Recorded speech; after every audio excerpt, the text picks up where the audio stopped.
क्या 5000 साल पहले ही मोदी जी के प्रधानमंत्री बनने की भविष्यवाणी हो गई थी? क्या वाकई में प्रधानमंत्री नरेंद्र मोदी दिव्य अवतार हैं? और आखिर कैसे हिमालय की वादियों में मोदी जी की मुलाकात एक ऐसे बाबा से हुई जो मरे हुए को भी जिंदा कर सकते हैं? और मोदी जी को ऐसा क्या कहा गया कि उन्होंने ईश्वर को पाने की अपनी तपस्या छोड़कर सांसारिक जीवन में वापस से प्रवेश किया? आखिर क्या है मोदी जी के जीवन का सच? आज की इस वीडियो में हम सब कुछ बताएंगे। बस वीडियो के लास्ट तक बने रहें दोस्तों। एक बार की बात है जब एक छोटे से गांव में साधारण व्यक्ति के मन में ज्ञान प्राप्त करने की इच्छा उठी। लंबे समय से वो एक बाबा के बारे में सुन रहा था। उसने सोचा कि वो उस बाबा से ज्ञान प्राप्त करेगा, जिसके बाद वह बाबा के पास जाकर कहता है कि मुझे अपना शिष्य बना लीजिए। लेकिन बाबा ने ऐसा करने से मना कर दिया, जिसके बाद उस व्यक्ति के अंदर ज्ञान प्राप्त करने की लालसा और ज्यादा बढ़ गई। और फिर उसने बाबा के मना करने पर यह कहा कि अगर उसे ज्ञान की प्राप्ति नहीं हुई तो वो पहाड़ से कूद जाएगा। बगल में ही बाबा जी के कुछ और शिष्य बैठे हुए थे, जो व्यक्ति की बात सुनकर घबरा गए। लेकिन बाबा ने कहा, ठीक है, तुम कूद जाओ। यह सुनते ही उस व्यक्ति ने तुरंत पहाड़ से छलांग लगा दी और वहां बैठे हर एक शिष्य के होश उड़ गए। वो सभी डर से कांपने लगे। बाबा जी ने सभी शिष्यों को उस व्यक्ति का शव लेने के लिए भेजा। जब शिष्य शव को ऊपर लाए तो शरीर तितर बितर हो चुका था। फिर बाबा ने उसे व्यक्ति के शरीर पर हाथ फेरा और उसके बाद जो हुआ उसे देख हर कोई हैरान रह गया, क्योंकि जैसे ही बाबा ने व्यक्ति के मृत शरीर को छुआ वो जीवित हो उठा।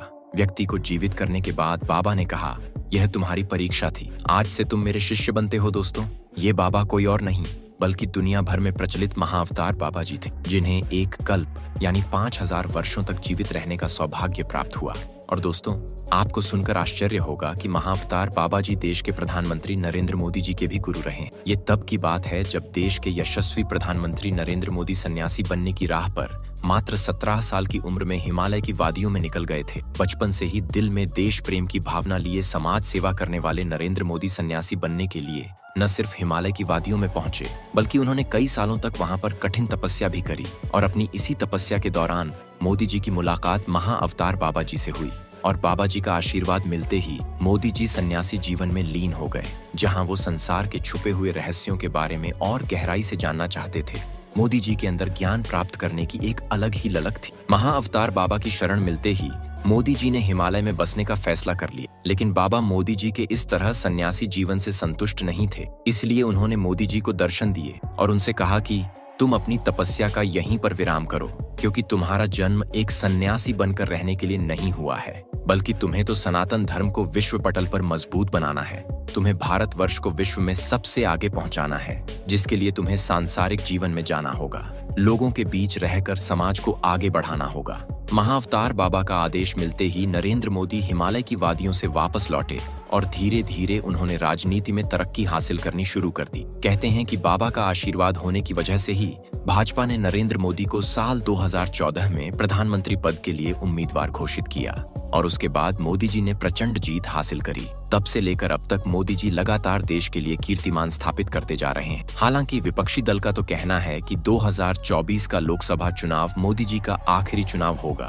लेकिन आपको बता दें कि ये बात बिल्कुल भी सच नहीं है, क्योंकि उनके ऊपर एक कल्प जीवन आयु का वरदान प्राप्त कर चुके महाअवतार बाबा का हाथ है। भला मोदी जी को कौन पराजित कर सकता है? बाबा के कहे अनुसार मोदी जी आज न सिर्फ भारत को मजबूत कर रहे हैं, बल्कि सनातन धर्म को विश्व स्तर पर प्रचलित करने का कार्य भी कर रहे हैं। और ये बात हम यूं ही नहीं कह रहे हैं, बल्कि इसके कई सारे प्रमाण भी आज देखने को मिल जाएंगे। सबसे पहले तो आप राम मंदिर को ही ले लीजिए, जिसका इतिहास सदियों पुराना है, लेकिन बीते 500 सालों से प्रभु श्री राम को अपनी भूमि पर विराजमान होने के लिए कोर्ट कचहरी के चक्कर काटने पड़ रहे थे और एक लंबा इंतजार करना पड़ा।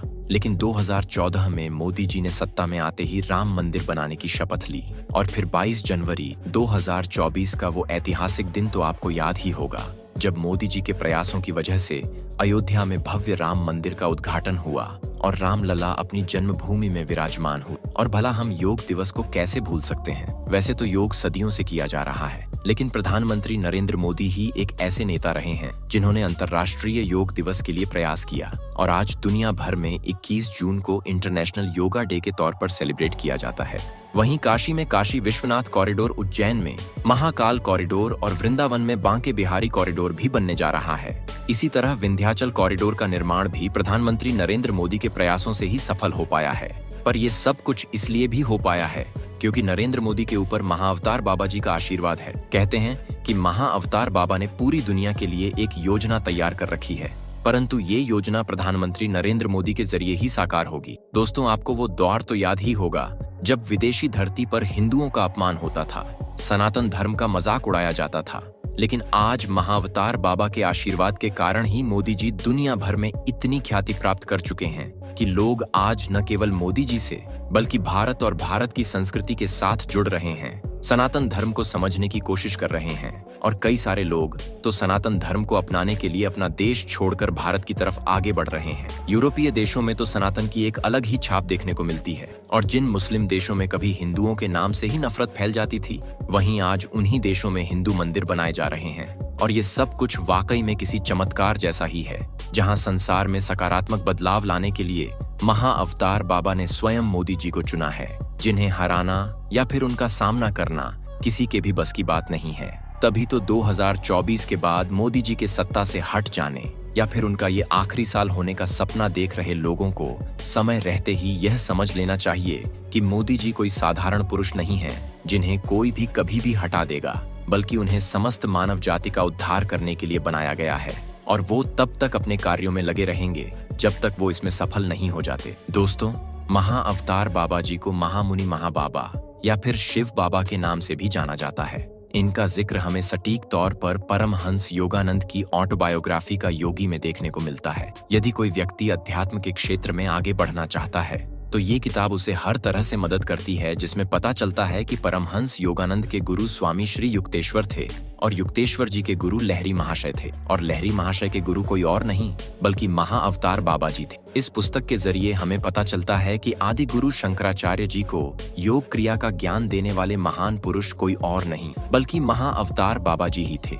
इन्होंने ही संत कबीर दास को क्रिया योग में दीक्षित किया। दोस्तों, माना जाता है कि आज भी महाअवतार बाबा हिमालय की गुफाओं में तपस्या में लीन है और अपने शिष्यों को समय समय पर दर्शन देते हैं। कहा तो ये भी जाता है कि महाअवतार बाबा जी ने 19वीं शताब्दी में लहरी महाशय को दर्शन दिए थे।